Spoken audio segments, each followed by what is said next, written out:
कक्षा 12 विषय account part 2 lesson number 4 वित्तीय पत्रकों का विश्लेषण। जो प्रस्तावना में मैंने निशान करा है कि पॉइंट नंबर 1, 2, 5, 6, 13 और 14 इतना ही कोर्स में आने वाला है। इसलिए पहले अपने प्रस्तावना देखेंगे कि धंधाकीय और बिन धंधाकीय इकाई द्वारा वित्तीय व्यवहार किए जाते हैं। इन वित्तीय व्यवहारों को हिसाबी पद्धति के नियमों सिद्धांतों के अनुसार लिखे जाते हैं। यह वित्तीय व्यवहार हिसाबी पद्धति के अलग अलग सोपानों में से गुजरते हैं। इन सोपानों का प्रारंभ रोज नामचा से होता है। इन सोपानों में अंत में इकाई के वार्षिक हिसाब तैयार किए जाते हैं। इस संबंध में कक्षा 11 में अभ्यास किया है और कंपनी के वार्षिक हिसाब के बारे में आपने अभ्यास किया। कंपनी का वार्षिक हिसाब भी चला कि वार्षिक हिसाबों के अंगों में व्यापार खाता, लाभानी खाता को आवक का पत्रक भी कहा जाता है, पक्की तलपट का समावेश होता है। यह तीनों अंग वित्तीय पत्रक है।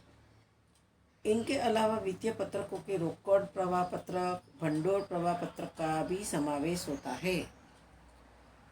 यह वित्तीय पत्रक संबंधित इकाई के निर्धारित समय में हुए वित्तीय और मौद्रिक व्यवहारों के परिणाम संबंधित माहिती देते हैं, जैसे कि सकल लाभ कितने रुपया का हुआ, शुद्ध लाभ कितना रुपया हुआ, बिन चालू संपत्तियाँ कितने रुपये की है, कितने रुपयों के बिन चालू दायित्व है आदि बातों के बारे में जानकारी देते हैं। यह वित्तीय पत्रक ऐतिहासिक माहिती प्रस्तुत करते हैं। यह वित्तीय पत्रक हिसाबी असर के दौरान हुए वित्तीय व्यवहारों का परिणाम प्रस्तुत करते हैं।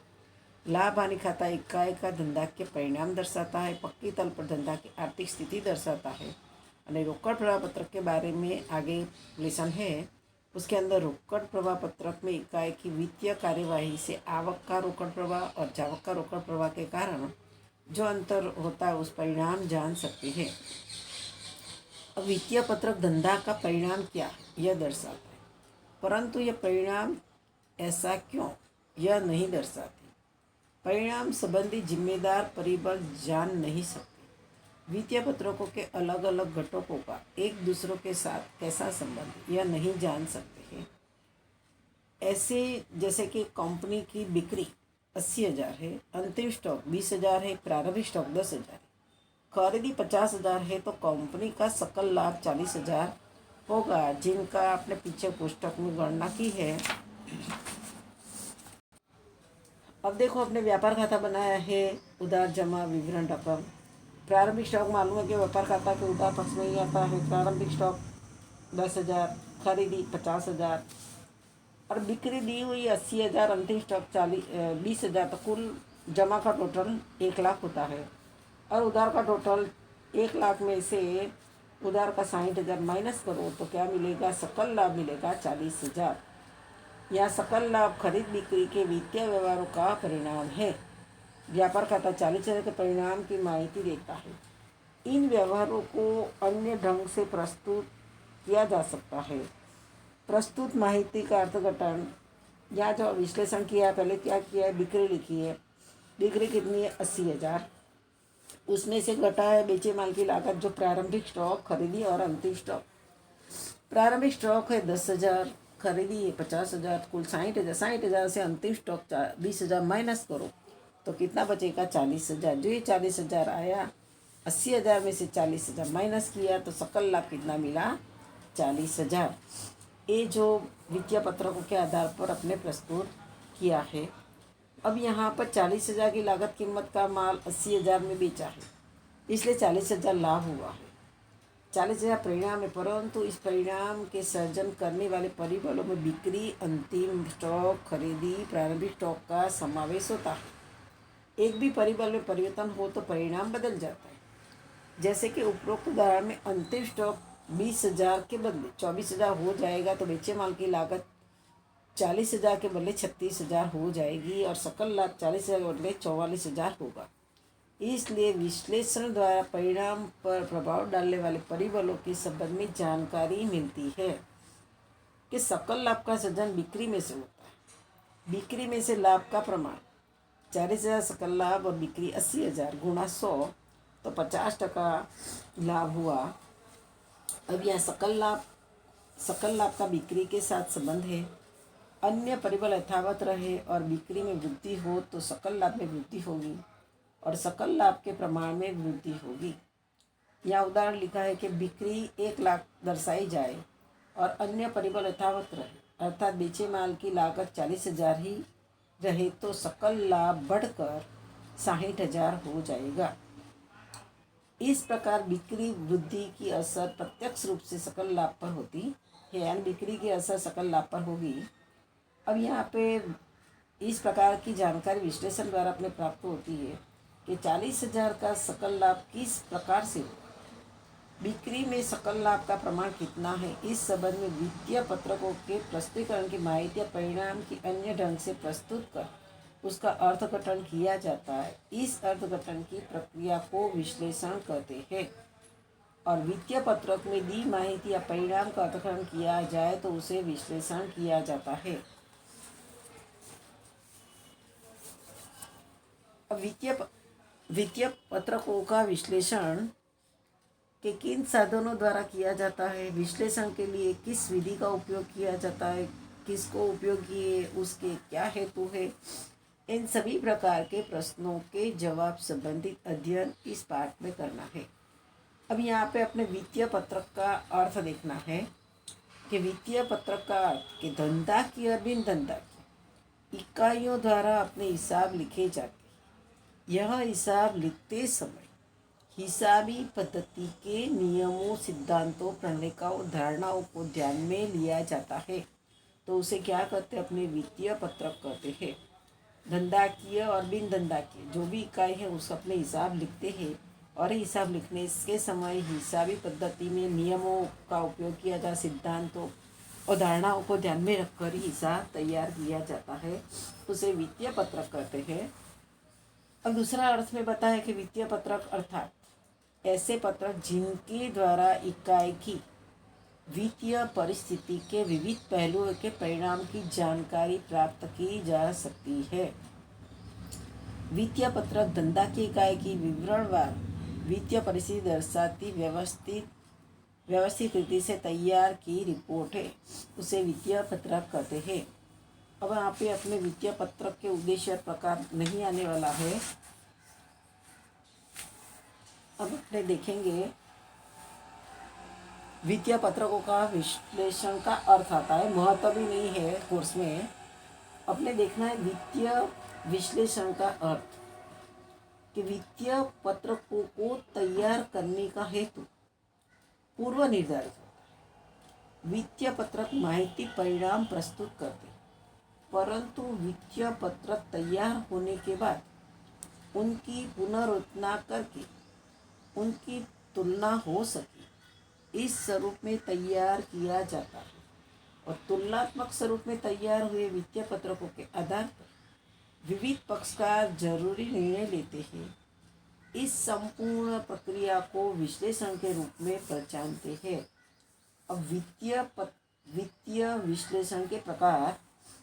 अब वित्तीय विश्लेषण का उपयोग बाह्य हेतु और आंतरिक हेतु के लिए किया जाता है। यह विश्लेषण खड़े स्वरूप और समतल स्वरूप या अल्पकाल और दीर्घकाल के लिए किया जाता है। यानी वित्तीय विश्लेषण का उपयोग बाह्य पक्षकारों के लिए भी होता है, आंतरिक पक्षकार के उद्देश्य के लिए भी होता है और वह ऊर्ध्व, खड़ा या समतल, अल्पकाल के और दीर्घकाल के लिए अपने उसका उपयोग कर सकते हैं। अब उसमें प्रकार के अनुसार वित्तीय विश्लेषण के प्रकार अलग अलग रीत से दिया है। उसमें पक्षकारों के आधार पर, अब पक्षकारों के आधार पर क्या है कि बाह्य विश्लेषण और आंतरिक विश्लेषण। समतल के ऊर्ध्व स्वरूप में समतल स्वरूप और ऊर्ध्व स्वरूप, और तीसरा समय के आधार पर अल्पकाल का विश्लेषण और दीर्घकाल का विश्लेषण। अब पहले अपने देखेंगे पक्षकारों के आधार पर कि धंधा की इकाई की वित्तीय पत्रकों का उपयोग विविध पक्षकारों द्वारा किया जाता है। इन पक्षकारों को दो रीति से वर्गीकृत किया जाता है, एक तो बाह्य पक्षकार और दूसरा है आंतरिक पक्षकार। अब बाह्य विश्लेषण के अंदर जब बाह्य पक्षकार जैसे कि संभावित विनियोगकर्ता, वित्तीय संस्थाएं, सरकारी एजेंसियां, क्रेडिट रेटिंग एजेंसियां, संशोधनकर्ता आदि का धंधा की इकाई के प्रकाशित हिसाब जैसे कि आवक का पत्रक, पक्की तलपट, ऑडिटर या संचालक की रिपोर्ट आदि का विश्लेषण करके अपने विनियोग के संबंध में या अन्य निर्णय लिया जाए तो इस प्रकार के विश्लेषण को अपने बाह्य विश्लेषण कहते हैं। अब आगे है कि अपने परिचालन के संचालन प्रवृत्तियों में से उद्भवित रोकड़ प्रवाह। अब दो प्रकार से उद्भवित होता है, एक तो गैर वित्तीय कंपनियों के लिए और वित्तीय कंपनियों के लिए। पहले देखें, गैर वित्तीय कंपनियों में माल की सेवा की बिक्री की उपज या आवक, कमीशन रॉयल्टी की आवक, अन्य कोई आवक जो विनियोग की प्रवृत्ति में से उद्भव न हुई हो, देनदार लेनी हुंडी की वसूली, माल या सेवा की खरीदी की जावक, लेनदार और देनी हुंडी का भुगतान, वेतन, मजदूरी, कर्मचारियों को चुकाई अन्य रकम जैसे कि बोनस, और बिक्री वितरण खर्च, विनियोग अथवा वित्तीय प्रवृत्तियों के अतिरिक्त आयकर रिफंड की रकम अथवा भुगतान। ये सब गैर वित्तीय कंपनियों के लिए है। और वित्तीय कंपनियों के लिए प्रतिभूतियों की खरीदी, जमा लोन पर चुकाया ब्याज, प्रतिभूतियों का विक्रय, प्रतिभूतियों पर प्राप्त ब्याज, डी लोन पर ब्याज, वेतन के कर्मचारियों को चुकाई रकम, विनियोग या तो वित्तीय प्रवृत्तियों के अलावा आयकर रिफंड की रकम अथवा भुगतान। अब यहाँ पे जो उदाहरण दिया है तो उसमें क्या दिया है, एक मीना कंपनी के नीचे दिए व्यवहारों में से परिचालन प्रवृत्तियाँ पहचानिए। अपने सालित पहचानना है कि परिचालन प्रवृत्ति है या नहीं। अब वेतन व्यवहार है, अपने वेतन चुकाया, तो अब वेतन चुकाया तो क्या आएगा, परिचालन प्रवृत्ति है क्योंकि लाभ हानि पत्रक का ये व्यवहार है। मजदूरी चुकाए भी परिचालन प्रवृत्ति है, लाभ हानि पत्रक का व्यवहार है। लोन ली परिचालन प्रवृत्ति नहीं है क्योंकि इक्विटी दायित्व का व्यवहार है। डिबेंचर की रकम वापस की, ये भी परिचालन प्रवृत्ति नहीं है, इक्विटी दायित्व का व्यवहार है। देनदारों के पास से प्राप्त रकम परिचालन प्रवृत्ति है क्योंकि देनदार बिक्री में से उद्भव होते हैं और बिक्री परिचालन प्रवृत्ति में समावेश होता है। लेनी हुंडी चुकाया, वो भी परिचालन प्रवृत्ति है क्योंकि लेनी हुंडी लेनदारों में से और लेनदार खरीदी में से उद्भव होते, એટલે खरीदी परिचालन प्रवृत्ति है। यंत्र का रोकड़ में विक्रय ये परिचालन प्रवृत्ति नहीं है क्योंकि संपत्ति का व्यवहार है। दलाली मिली परिचालन प्रवृत्ति है क्योंकि लाभ हानि पत्रक का व्यवहार है। फर्नीचर खरीदा, ये परिचालन प्रवृत्ति नहीं है क्योंकि संपत्ति का व्यवहार है। विनियोग का ब्याज मिला, परिचालन प्रवृत्ति नहीं है क्योंकि विनियोग संपत्ति है, उसमें से उद्भव ब्याज विनियोग का भाग है, इसलिए उसका परिचालन प्रवृत्ति में समावेश होता नहीं है। विनियोग संपत्ति लेना का व्यवहार है। लोन का ब्याज चुकाया, वो भी परिचालन प्रवृत्ति नहीं है क्योंकि लोन दायित्व है, उसका चुकाना ब्याज दायित्व के कारण है और वह इक्विटी दायित्व का व्यवहार है। आयकर रिफंड परिचालन प्रवृत्ति है क्योंकि रिफंड विनियोग या वित्तीय प्रवृत्ति के कारण नहीं है, ऐसी स्पष्टता न हो तो यह परिचालन प्रवृत्ति गिनी जाएगी। अब यहाँ पे अमुक प्रकार के व्यवहार का समावेश हमेशा परिचालन प्रवृत्ति में ही किया जाता है, जैसे कि वेतन, मजदूरी, कामदारों को बोनस, कामदार कल्याण खर्च आदि। अब विनियोग की प्रवृत्तियाँ, विनियोग की प्रवृत्तियाँ हैं। अब विनियोग की प्रवृत्ति के अंदर विनियोग की प्रवृत्तियाँ सामान्य रूप से पक्की तलपट के संपत्ति पक्ष के व्यवहारों में से उद्भव होने वाली प्रवृत्तियाँ हैं। यानी विनियोग की प्रवृत्तियाँ दीर्घकाल की संपत्तियाँ, अन्य विनियोग की खरीद और बिक्री जिसमें रोकड़ सामान का समावेश नहीं होता है। और दीर्घकाल की संपत्ति अर्थात कि ऐसी संपत्तियाँ जो बिक्री करने के उद्देश्य से प्राप्त नहीं की जाती है, उनका उपयोग सिर्फ धंधा में करना होता है। संपत्ति की खरीदी जावक रोकड़ प्रवाह के रूप में और बिक्री आवक रोकड़ प्रवाह के रूप में ध्यान में ली जाती है। जमीन, मकान, यंत्र, फर्नीचर अमुक विनियोग आवक खड़ी करने के उद्देश्य में से भी रखी जाती है। उनका भी समावेश विनियोग प्रवृत्ति में होता है। इन विनियोगों में से प्राप्त उपज, ब्याज, डिविडेंड या तो भाड़ा का समावेश भी विनियोग प्रवृत्ति में ही किया जाता है। अब देखो तो विनियोग प्रवृत्तियों का रोकड़ आवक और जावक प्रवाह। पहले उसमें देखेंगे रोकड़ आवक प्रवाह की प्रवृत्तियाँ।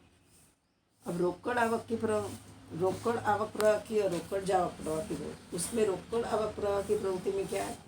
स्थिर दृश्य संपत्तियाँ का विक्रय। स्थिर दृश्य संपत्ति पता है, जमीन, मकान, प्लांट, यंत्र। और स्थिर अदृश्य संपत्तियों का विक्रय यानी पेटेंट, ट्रेडमार्क, कॉपीराइट। दीर्घकाल के विनियोग का विक्रय यानी गैर चालू संपत्तियों का विनियोग, जैसे कि अंश, डिबेंचर, बॉन्ड आदि। और दीर्घकाल की दी लोन वापस।